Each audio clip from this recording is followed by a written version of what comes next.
My fiance's male friend insulted me, and she didn't defend me, so I left. Next morning, she was humiliated at expensive cafe when I froze every card and she couldn't pay. Be me, 34-year-old guy. Own custom furniture business that I built from absolute zero. Started in my parents' garage 11 years ago, making tables from reclaimed wood. Used to salvage wood from demolition sites and old barns. Was working 2 jobs back then. Construction during the day, building furniture at night. Slept maybe 4 hours a night for the first 3 years. My dad thought I was insane for quitting stable construction job. Said nobody would buy fancy tables I was making. My mom was more supportive, but worried I'd end up broke. Worried I'd move back home. My first real break came when local restaurant owner saw a table I made for my sister. He commissioned 6 tables for his new place. Made good profit and used every cent to buy better tools. Growing up, we never had much. Dad worked at the same factory for 34 years. Mom cleaned houses. They busted their asses to make sure we had food on table. Had clothes on our backs, but never anything extra. Got my first job at 14 working at hardware store after school. By 16, I was helping a local contractor on weekends. Learned more on those job sites than I ever did in school. There's something about creating something with your own hands. Always made sense to me. While other kids were dreaming about being doctors or lawyers, I was sketching furniture designs in margins of my notebooks. My shop teacher, Mr. Reynolds, was only one who ever encouraged me. "You've got a gift, Marcus," he used to say. "Don't waste it." Today I've got 5,800 square foot workshop, 17 employees, and we make high-end pieces for celebrities, tech executives, and luxury hotels. Pieces go anywhere from custom dining tables to complete room sets. Not private jet rich, but doing pretty well for a guy who barely finished high school and grew up in double wide. Company's grown about 38% year over year for last 4 years. Bought my house outright 2 years ago. Nothing flashy, just 3-bedroom Craftsman on nice quiet street. Big garage I converted into home workshop. Drive 2019 F-150 that's usually covered in sawdust. Has tools rolling around in the back. Invest most profits back into business or into real estate. Not flashy but solid. Never really cared much about finer things. Give me comfortable home, reliable truck, tools that works. Time to go fishing once in a while, and I'm good. My ex-fiancée, however, had very different priorities. Met Victoria at charity auction, where I donated custom table. She works at Elite PR, one of those boutique firms. Handles image management for wealthy people and luxury brands. She was coordinating the event. Saw me setting up my piece and came over to introduce herself. Smart, ambitious, gorgeous in that polished kind of way. Perfect blowout, designer clothes. That whole curated Instagram aesthetic, I'll admit, I was a little starstruck. She seemed so sophisticated, so worldly compared to me. When she laughed at my dumb jokes and seemed genuinely interested in my work, I couldn't believe my luck. On our first date, she asked so many questions about furniture making, my business, my clients. Looking back, I should have realized she was cataloging my value, not getting to know me. Our early dating life was whirlwind. She took me to restaurants where menu didn't have prices, introduced me to people whose names I recognized from magazines. It was exciting, I won't lie. Made me feel like I was moving up in world. My buddies were jealous as hell when they saw her pictures on my phone. "How'd grunt like you land woman like that?" they'd joke. I'd laugh it off, but secretly wondered same thing. First time I took her to my favorite local burger joint. This hole-in-wall place I'd been going to since high school. She picked at her food and spent whole time on her phone. Later, she suggested we stick to places on her approved list going forward. Didn't think much of it at time. Just figured she had refined tastes. We hit it off, started dating seriously. Within 6 months, things were getting serious. By our 1-year anniversary, we were engaged. I spent big money on the ring, way more than I was comfortable with. But she had always dreamed of specific style from Tiffany. I wanted to make her happy. For context, before Victoria, I'd never spent more than $180 on gift for anyone in my life. My dad nearly had a heart attack when I told him about the ring. The proposal itself should have been another red flag. I'd planned this whole thing at State Park, where we'd had picnic early in our relationship. Sunset, overlooking the lake, the whole 9 yards. She said yes, but later that night I overheard her on phone with Brittany, complaining that I hadn't hired photographer to capture moment for Instagram. Next day, she made me recreate proposal in more aesthetic location, so she could post it. That was first time I felt like prop in her life, rather than partner. Looking back, there were red flags from day one. But you know how it is when you're wearing rose-colored glasses? Red flags just look like flags.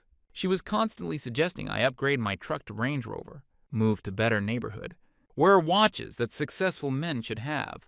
She hated when I'd come home with sawdust in my hair or dirt under my nails, always asking why I needed to do physical work when I could just manage and keep my hands clean. She'd introduce me to her friends as the furniture guy, like I was some quirky hobby she had, not business owner with twice annual revenue of her PR firm. When I'd bring friends from my pre-Victoria life around, guys I'd worked construction with, my childhood buddy who runs plumbing business, she'd be polite to their faces, but later ask why I still hung out with people like that, when I could be networking with people who matter, as if people who'd been there for me when I had nothing didn't matter. First time I took her to my parents' house for dinner, she spent entire car ride back critiquing my mom's decor, my dad's outdated opinions, and the quaint neighborhood where I grew up. I defended them, but also made excuses for her, telling myself she just came from a different world. Didn't mean any harm. One time, my mom called while Victoria and I were at dinner with some of her PR friends. My mom was upset because my dad had fallen off ladder while cleaning gutters.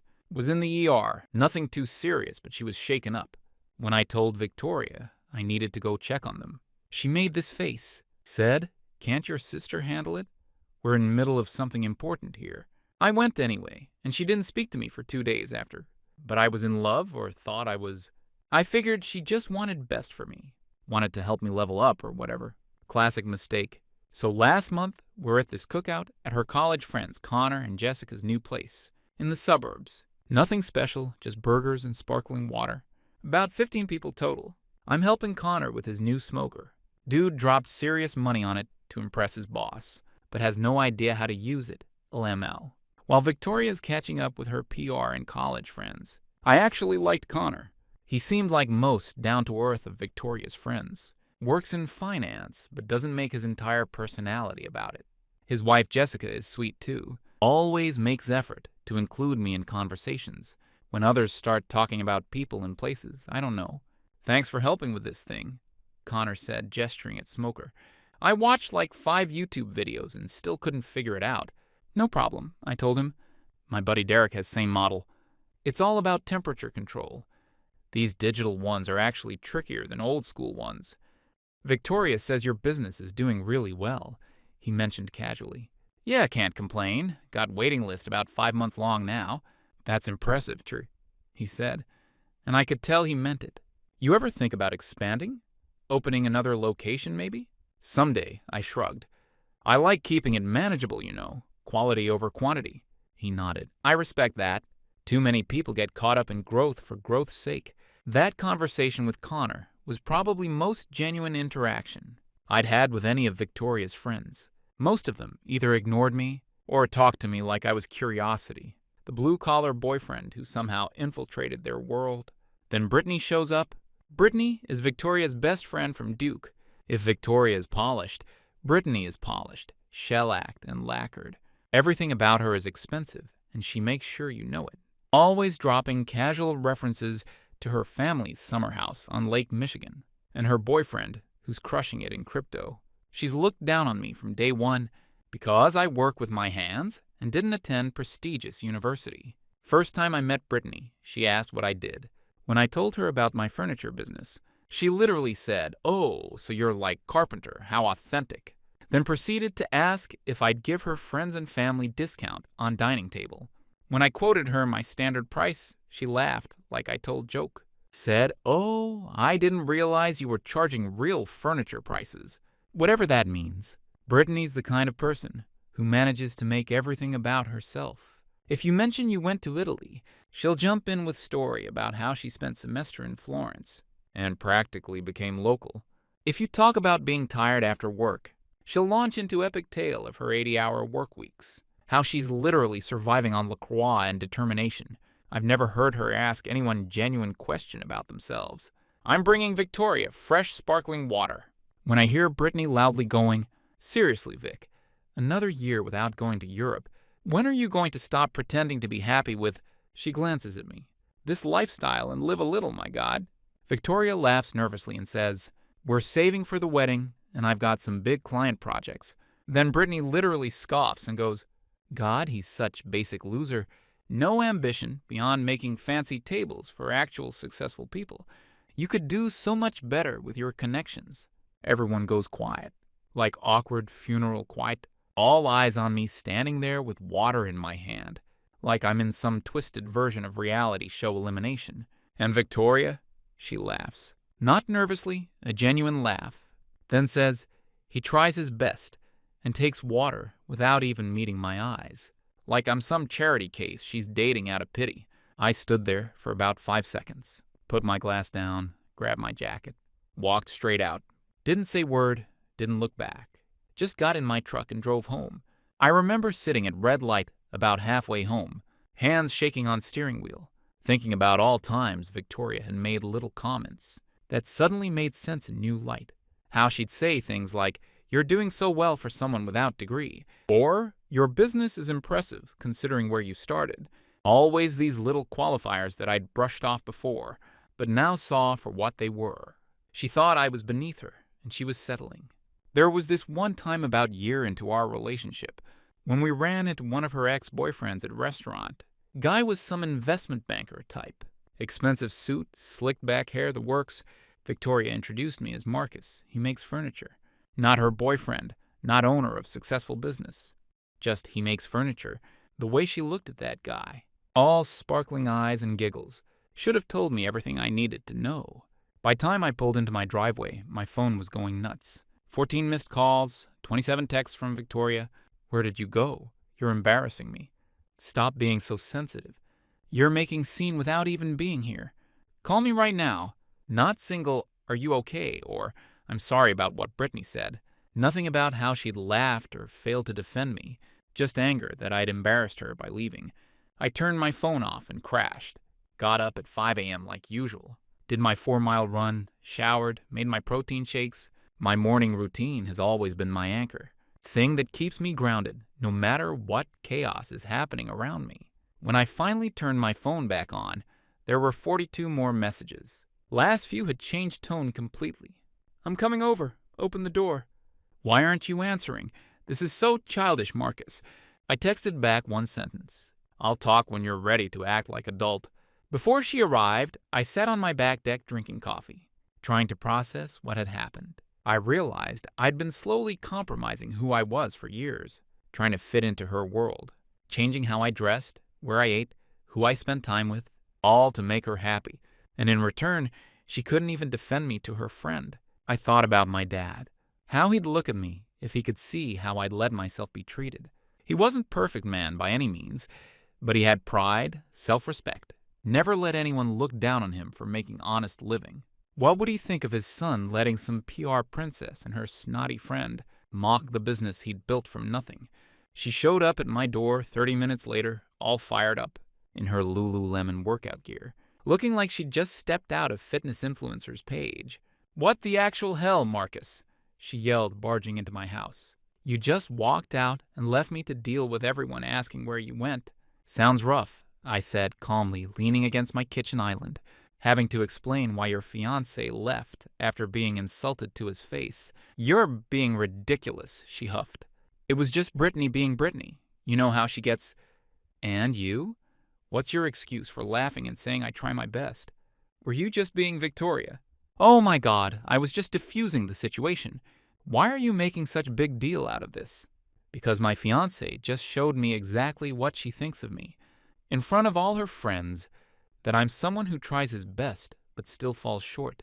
You're completely overreacting, she said, dropping onto my couch dramatically. It was one comment at stupid party. It wasn't the comment, Victoria. It was your reaction to it. 2.5 years together, expensive engagement ring on your finger, and you couldn't be bothered to say, don't talk about man, I'm going to marry that way. She rolled her eyes so hard, I thought they might fall out of her head. So what? I'm supposed to cause scene every time Brittany says something a little mean? That's just how she is. No, that's how you allow her to be. There's difference. This is so stupid, she muttered, checking her Apple Watch. I have client meeting in 2 hours. Don't worry, I'll make this quick. We're done. Her head snapped up. Excuse me? We're done, Victoria. The engagement's off. She stared at me, her expression shifting from annoyed to shocked. You can't be serious. You're breaking up with me over one comment? No, I'm breaking up with you because when someone called me basic loser to my face, the woman who's wearing my ring laughed and agreed. That tells me everything I need to know about how you really see me.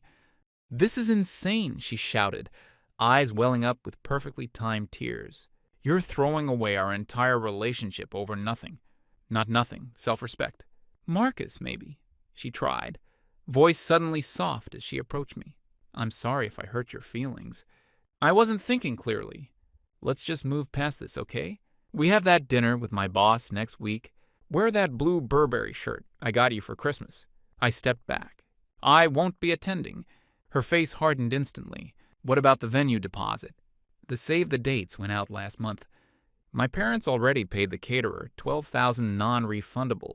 Should have thought about that before you showed your true colors. You're being so dramatic, she exploded. It was one stupid joke. You know how much this wedding means to me. I've been planning it for years. That was telling too. Not how much we mean to each other, or how much our relationship means. Just the wedding, the event, the photos, the status symbol. What about the honeymoon? She demanded. The tickets to Bali are non-refundable. I'm sure Brittany would love to go with you, I replied. You two can take all Instagram photos you want. She gasped like I'd slapped her. How dare you, after everything I've done for you? I've introduced you to people who would never have given you time of day otherwise. I've helped elevate your image. I've made you relevant. And there it was, the mask completely dropped. In her mind, she'd been doing me favor by being with me, like I was some charity case she'd taken on as project. I think you should leave, I said quietly. Fine, but don't come crawling back when you realize what you've thrown away, she shouted, grabbing her purse. Good luck finding someone else willing to put up with your sawdust. That was her parting shot. My sawdust.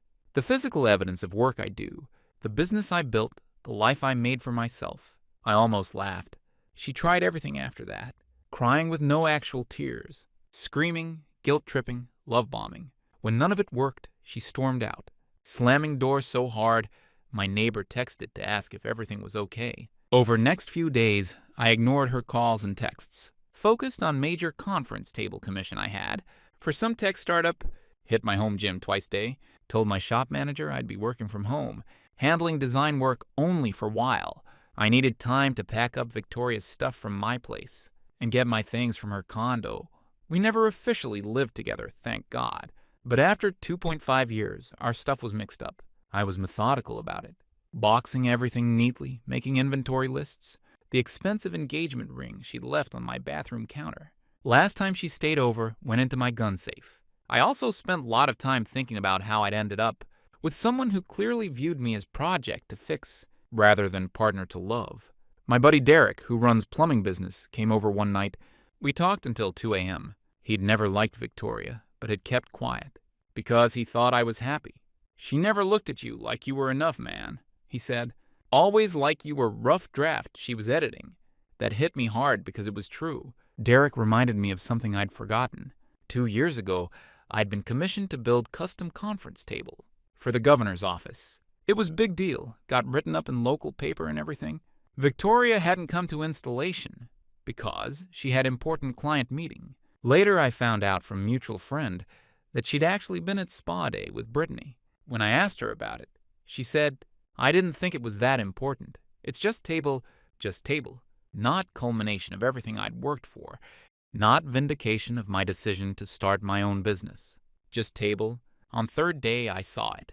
Victoria had posted on Instagram, long paragraphy, about being publicly humiliated by her fiancé, who abandoned her at gathering over harmless joke. How she was blindsided by my toxic masculinity and emotional immaturity. Her comment section was blowing up. Mostly her PR friends and sorority sisters offering support, calling me controlling, insecure, fragile. Brittany's comment was especially rich. You're too good for him anyway. Men who can't take joke are walking red flags. Now you can get real man who matches your ambition. I didn't respond online. Instead, I texted Victoria. I'll be dropping your things off tomorrow at 6 knots. The ring is in small box with your name on it. Please have my vintage leather jacket, tools, and signed baseball ready. She replied immediately. We need to talk about this face to face. Stop hiding. I didn't take bait. Just repeated 6 p.m. Have my stuff ready. She sent back string of messages, trying every angle, threatening to tell her side to all our mutual friends, as if she hadn't already, saying she was worried about my mental health. Classic gaslighting. Suggesting we go to couples therapy. Too late. And finally, offering to forgive me if I apologized for overreacting. I didn't respond to any of it.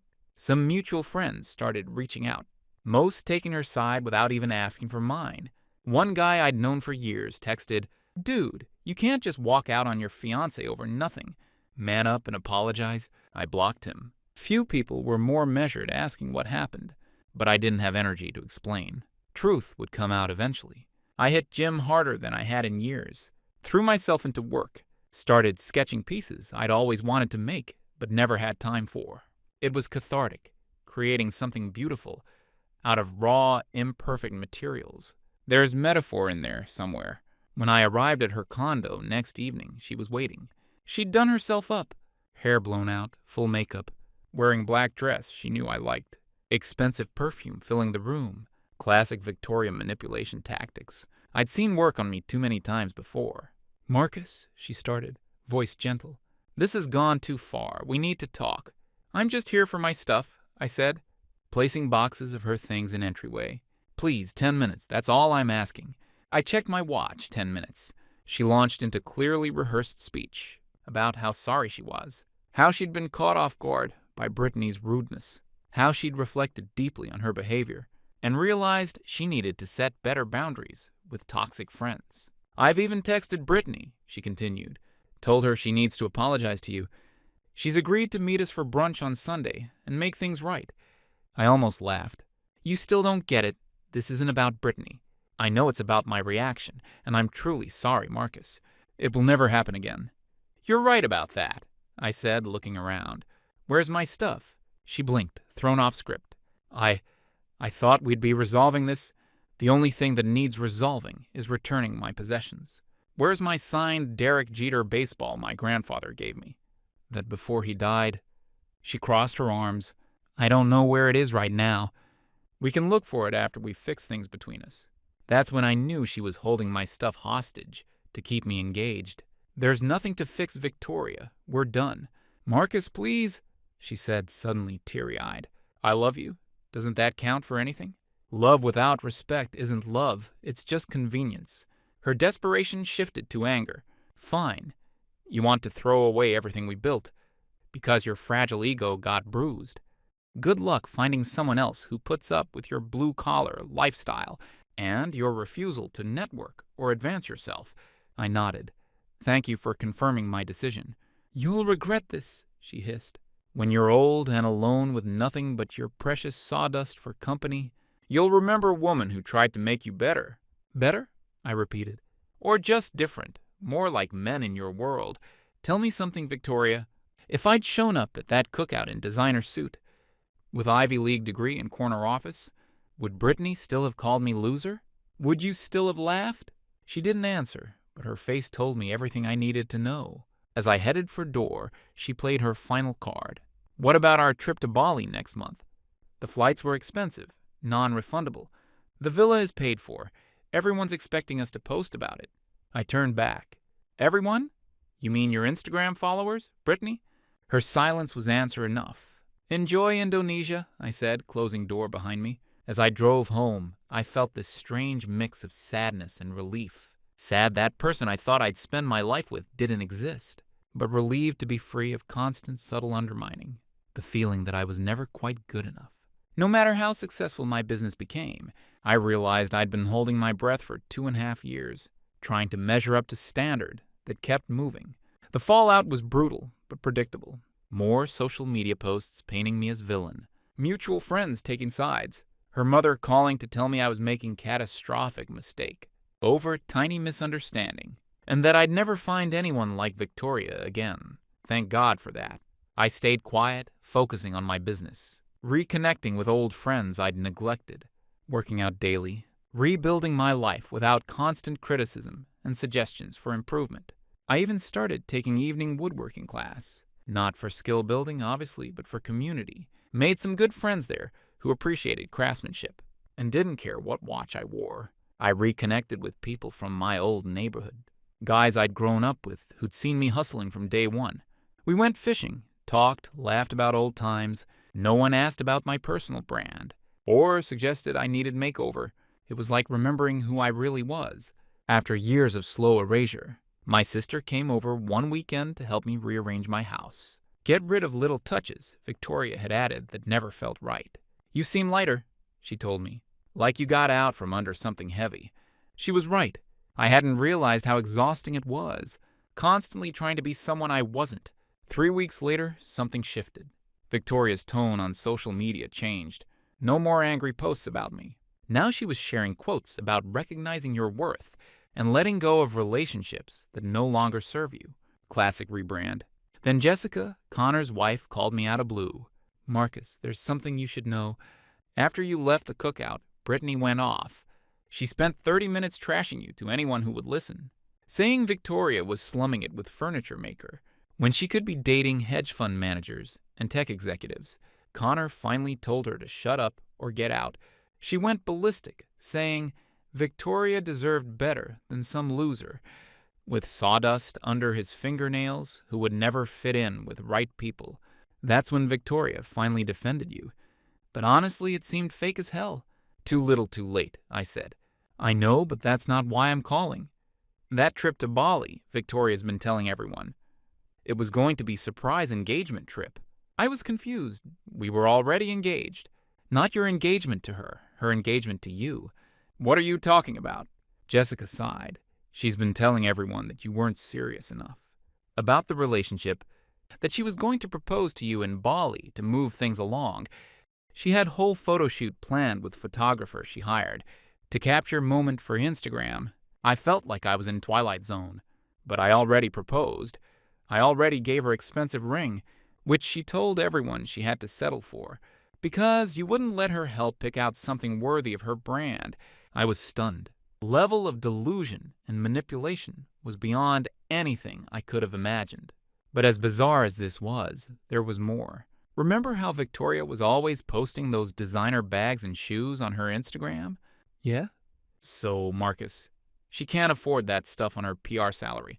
She's been maxing out credit cards in your name for over a year, using them for her image maintenance, as she called it.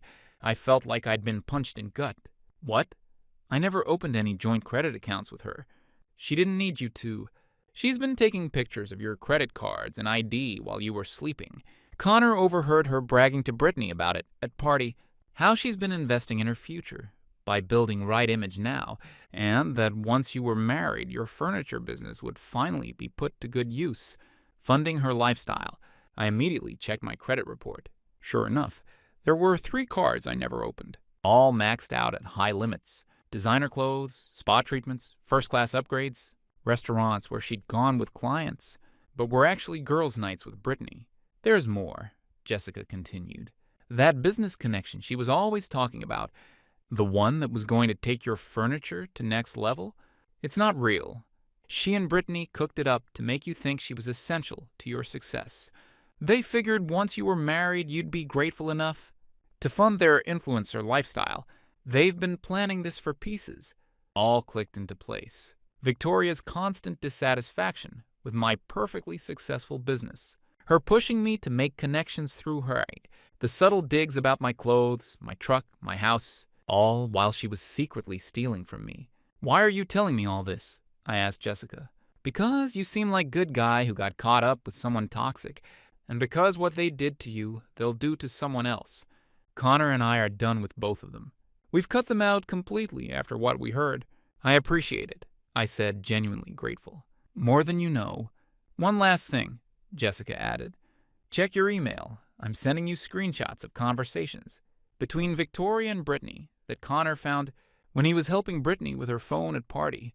She left it unlocked, and he saw your name. He feels terrible about not saying something sooner. The emails arrived an hour later. Reading through them made me physically sick. Screenshots of my credit cards, jokes about how I was their meal ticket, plans for how they'd redecorate my house once Victoria moved in after wedding, shared Pinterest board called Marcus's Makeover, with suits, watches, and even plastic surgery options. They thought I needed. Most revealing was exchanged from just 2 days before a cookout. Brittany, when are you going to drop this whole charade and find someone on your level? Watching you pretend to be interested in furniture is painful. Victoria, after wedding, once I'm legally entitled to half the business, I can start making changes. He'll be too grateful to have me to notice. Brittany, at least get him to shave that beard and buy some decent clothes before Bali. I can't tag you in photos with him looking like that. Victoria, working on it, baby steps. I sat at my kitchen table staring at my laptop for a long time. After reading those messages, part of me couldn't believe someone could be so calculating and fake for years. Another part of me was relieved to have concrete proof that I hadn't overreacted at cookout. My gut instinct had been right. I called my lawyer first thing next morning. Week after discovering credit card fraud, I was ready. I'd reported fraud, frozen my credit, and gathered all evidence, including texts and emails, between Victoria and Brittany discussing their schemes. My lawyer was confident we had solid case for criminal charges if I wanted to pursue them, but I had better idea. The Richardson contract, major deal to furnish entire Hamptons beach house, was something Victoria had been trying to get involved with for months. She was convinced that her PR expertise was essential to landing these high-end clients, even though I'd been getting them just fine before her. Diana Richardson was interior designer to stars, who'd found my work through Instagram. She'd commissioned me to furnish entire Hamptons beach house, biggest single contract of my career. Right on schedule, Victoria showed up at my workshop unannounced. My shop manager tried to stop her, but she pushed past. "We need to talk," she insisted, tapping her foot impatiently. "It's about Richardson contract." I kept sanding table I was working on. "I'm busy, Victoria. They specifically asked for me to be involved in presentation. I've been telling them about our engagement for months." "And?" I asked calmly, still not looking up. "They're expecting both of us at meeting tomorrow." "I've already confirmed." I finally looked up. "Victoria, I know about credit cards. I know about debt you racked up in my name. I know about your plan with Brittany to use my business to fund your Instagram lifestyle." Color drained from her face. That's not... I can explain." "No need," I said calmly. "I've already explained it to police. My lawyer, credit card companies, and the Richardsons." "Marcus, please." She started to cry. "It wasn't stealing. I was building connections for us." I handed her a folder with all evidence. "You have 2 options. 1, I press charges. 2, you transfer a balance to your own cards, make public apology, and leave town." She chose option 2, made tearful Instagram confession about her mistakes, and left for Ohio to live with her parents. Her PR firm fired her after I showed them evidence of her fraud. Brittany's boyfriend dumped her when he discovered her own scams. The Richardson contract led to 3 more major clients. I expanded my workshop and hired 4 more craftsmen. I sold engagement ring and bought lake cabin. Perfect weekend getaway to bring my new girlfriend, Lisa, an architect I met in my woodworking class, who appreciates real craftsmanship and has never once suggested I try my best. Sometimes best revenge isn't about getting even. It's about getting away, leveling up, and letting karma do the rest while you build something real. Trust your gut. Stand up for yourself, and never let anyone convince you that self-respect is negotiable.